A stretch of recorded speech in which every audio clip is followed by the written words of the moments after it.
Fala galera da torcida tricolor, sejam muito bem-vindos a mais um vídeo aqui do canal Turbina na área. Hoje nós vamos falar do pós-jogo da final do Campeonato Paulista de 2022. O segundo jogo, o São Paulo tinha uma vantagem de 3-1 em cima do rival o Palmeiras, mas o São Paulo não soube colocar o regulamento dentro de campo.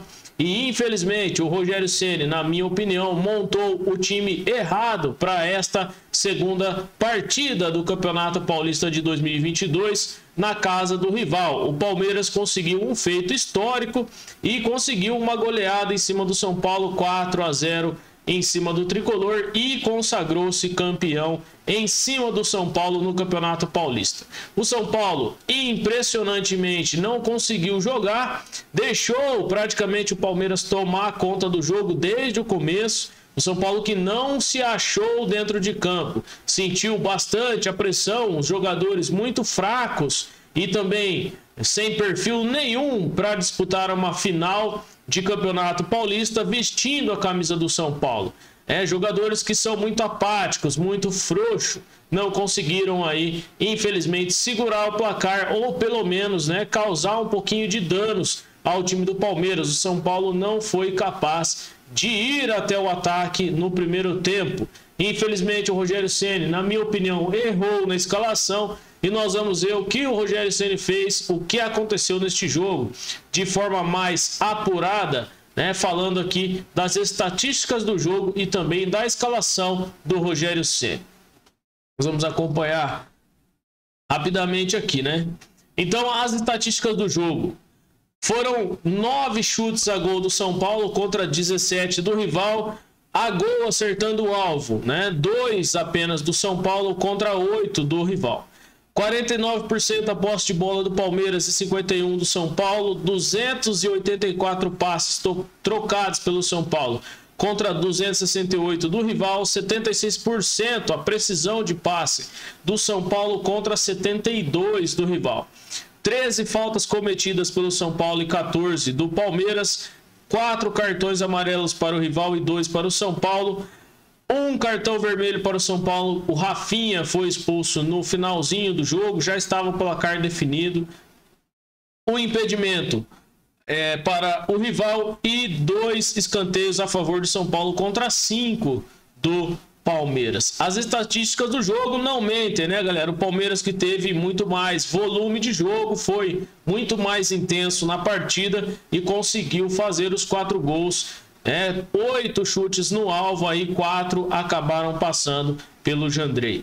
Escalação: Rogério Ceni que entrou no mesmo formato contra o Corinthians no 4-4-2, com um ataque mais lento, com o Caleri e com o Éder.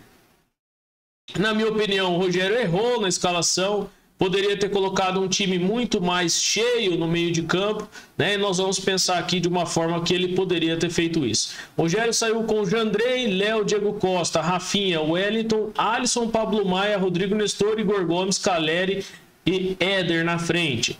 Então o Rogério no 4-4-2, ele poderia ter mudado para um 3-5-2 nesse time do São Paulo. Da mesma forma que o Crespo jogava, com 2 zagueiros mais para primeiro combate e um zagueiro na sobra.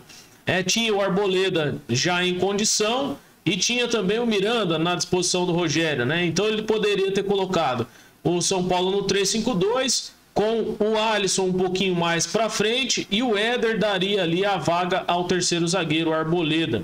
E aí o São Paulo ficava no 3-5-2 com Alisson na frente e Caleri também ali na frente. Mas o Rogério conseguiu repetir a escalação e não deu muito certo. O São Paulo nessa formação chamou o Palmeiras para cima desde o início e o rival foi muito eficiente quando teve a bola nos pés, Alguns lances ali eu achei que houve muitas falhas da zaga, também até do Jandrei, mas nós vamos falar disso mais aqui adiante. Então o São Paulo que entrou aí no 4-4-2, o Rogério tinha à disposição o Volpi, o Igor Vinícius, o Arboleda, o Reinaldo, o Rigoni, o Luan, o Luciano, o Nicão, o Marquinhos, o Colorado, o Miranda e o Patrick. Eram aí os suplentes do Rogério Ceni que estavam à disposição no banco. Nenhum desses jogadores aqui tem aquelas condições, né, que a gente acha necessário para mudar uma partida, né? Um jogador atacante que entra, faz 2 gols ou muda um jogo desse, né? O único que tinha era o Luciano, mas eu achei que entrou tarde na partida. Eu, se fosse o Rogério, colocaria o Luciano já como titular, ou se fosse para colocar no 4-4-2, daria a vaga do Éder para o Luciano. O Caleri, eu acredito que é um jogador que tem que ser titular no São Paulo, então o Éder teria que ter dado aí a vaga ao Luciano nesse 4-4-2 desde o início. Estas são as estatísticas do jogo e a escalação do São Paulo Futebol Clube, galera. Então nós vamos falar agora das atuações e nota dos jogadores, né? Primeiro aqui eu quero falar com vocês a respeito do Rogério. Na minha opinião, o Rogério deveria ter entrado numa formação diferente. Poderia ter mudado um pouco esse time, deixado um time mais veloz na frente, ter surpreendido o técnico do Palmeiras. Mas o Rogério Ceni foi cancelado com a atuação do Abel Ferreira, com a posição desse time do Palmeiras no 4-3-3, jogando várias vezes, trocando de posições os jogadores. O Rafael Veiga, Marcos Rocha, Dudu caíam sempre pela esquerda e foi por onde o São Paulo sofreu mais. Então Alisson e o Wellington e o Léo não tinham condições de marcar ali pela esquerda e não conseguiram. O Wellington entrou completamente perdido no jogo.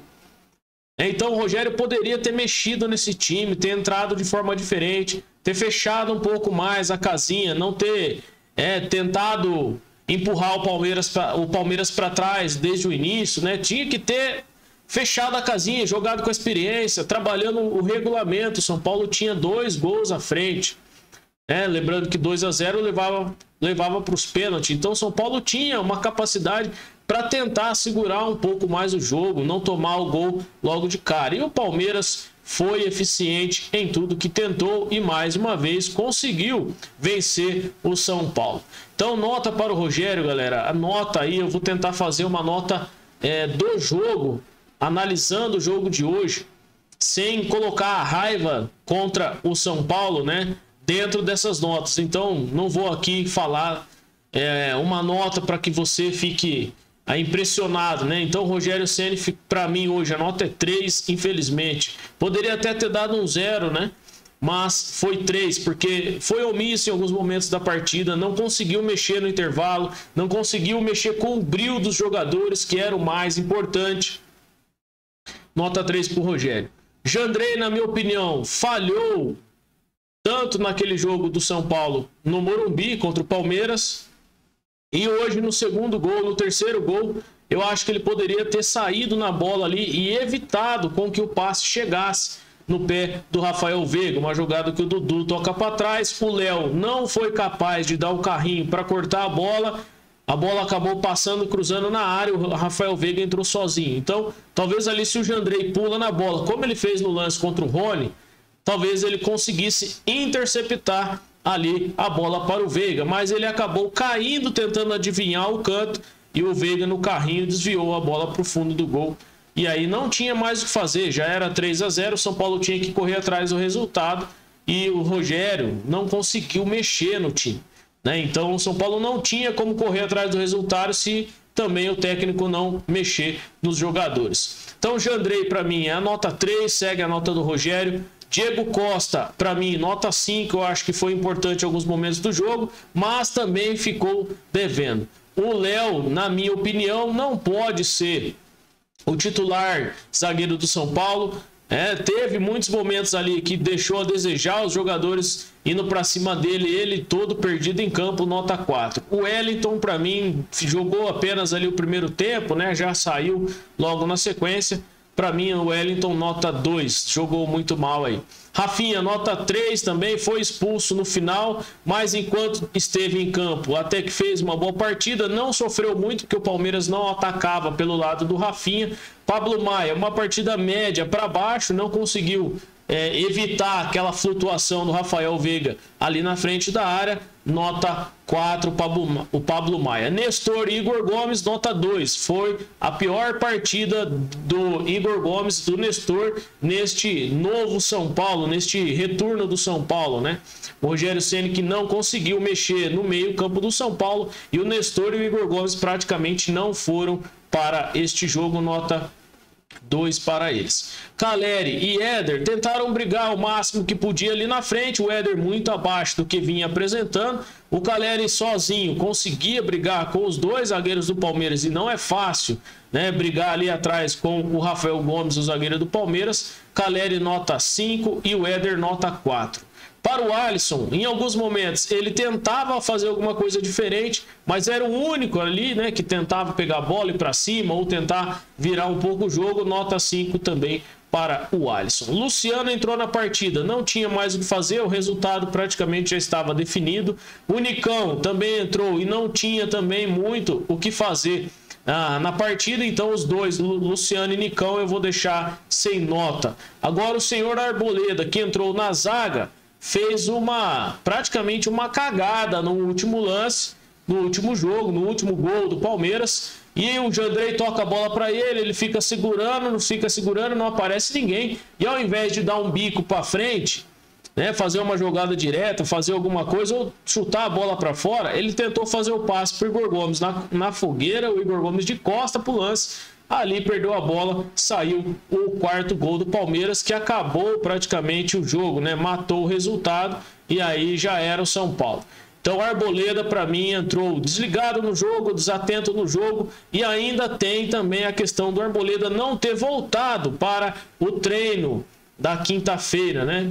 Então, incluindo tudo isso aí no pacote, Arboleda nota 0. Os demais aí, galera, infelizmente, né, não tem muito o que falar. Os jogadores do São Paulo, quem entrou tentou fazer alguma coisa, mas não era possível, porque a postura desses jogadores não era de um time que quer ser campeão.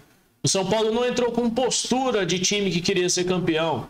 Então deixou muito a desejar a postura, a dignidade dentro de campo, né? Então esse time foi frouxo, foi apático, foi medroso, foi cagão, e o Rogério Ceni segue pelo mesmo caminho. Então falta o que nesse São Paulo? Coerência, humildade, falta um pouquinho mais de dignidade nesses jogadores, de entrar dentro de campo, de saber a camisa que está vestindo, o tamanho do clube que está vestindo, e da torcida gigantesca do São Paulo, de 20 milhões de torcedores, que apoia esse time. Então faltou brilho na cara desses jogadores, faltou coragem, né, para os jogadores do São Paulo. E infelizmente, mais uma vez, o São Paulo é sim, né, um time frouxo, cagão, que não consegue ter postura de time campeão. Em partidas como essa, a gente vê aquele São Paulo do Diniz, que é aquele São Paulo frouxo, que toca a bola para trás, que não quer encarar o adversário. Então faltou coragem ao Rogério, faltou coragem a esse time do São Paulo para enfrentar o rival, o Palmeiras. O Palmeiras merecidamente foi campeão, né? Praticamente aí mais uma vez a gente consegue perder um título que estava metade já desse título na mão. O São Paulo tinha uma boa vantagem, mas a gente sabia que o jogo ainda estava aberto. Por quê? Porque o São Paulo não é mais time que o Palmeiras no momento. E mais uma vez isso aconteceu. O São Paulo não foi capaz de vencer um jogo que estava praticamente controlado, né? Postura do time e postura do Rogério ficaram hoje marcado dentro desse jogo. Mais uma vez, uma postura de time frouxo, de time cagão. É o São Paulo do Rogério Ceni na partida de hoje. Tudo que o São Paulo fez contra o Corinthians, fez contra o São Bernardo, chegou no primeiro jogo da final e fez no Morumbi, o São Paulo não foi capaz de fazer na partida de hoje, o segundo jogo da final do Campeonato Paulista 2022. Agora o que resta para o São Paulo é brigar pelo Brasileiro, pela Copa do Brasil e pela Sul-Americana. Mas eu acredito, galera, o São Paulo não tem condições de brigar por Sul-Americana e Copa do Brasil. E no Brasileiro, o São Paulo pode tentar chegar à Libertadores para 2023. É a melhor ou a possível A melhor temporada que o São Paulo pode fazer, ou possivelmente a melhor temporada, é tentar uma vaga na Copa Libertadores do próximo ano. Mais uma vez, meu agradecimento a todos vocês. Um forte abraço, juntos pelo São Paulo, o Tricolor do Morumbi, o Clube da Fé, aonde a moeda cai em pé. Salve, salve o Tricolor paulista. Muito obrigado a todos vocês, um forte abraço. Valeu.